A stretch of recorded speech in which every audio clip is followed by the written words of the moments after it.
Jose de Bermeo, taga Iloilo.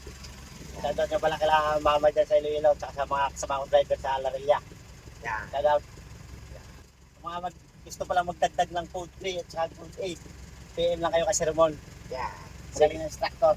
Okay, sige sir. Magdadrive na to si sir. Ayan po, si Sir Dave. Ito si Sir Dave po is mag-a-additional siya ng code 3. So plano niya pong kumuha, mag-drive kasi ng mga straight track. So code C po ang kinuha niya.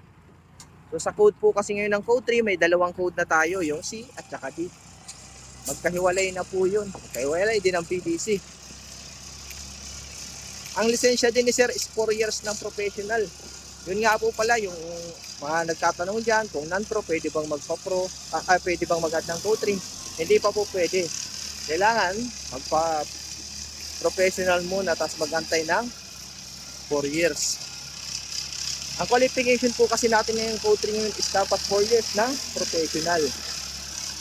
So yan po, shout out po pala dyan sa aking mga estudyante at followers na patuloy na sumusuporta sa aking page. Maraming salamat po. Yan. Okay, so magpa-park na yan si sir.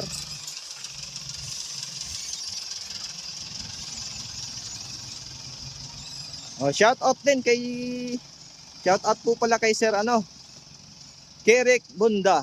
Yan, nagpapa-shout out siya. Parking yan si Sir.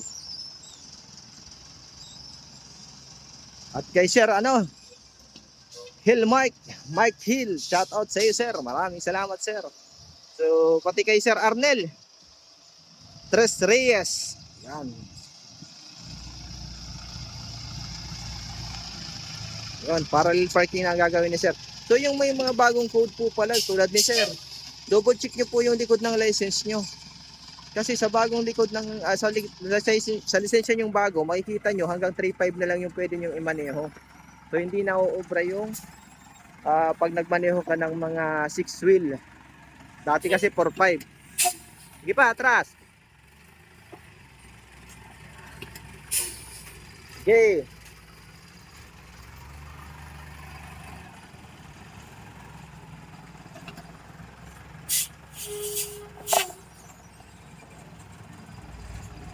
Up, brake. Yun, ayos. Okay, yan sir. Yan si sir. Salamat, Sir Mon. Yan po, yung mga gusto mag-additional code 3 at code 8, mag-PM lang po mga sir. Maraming salamat po. God bless po sa inyo lahat.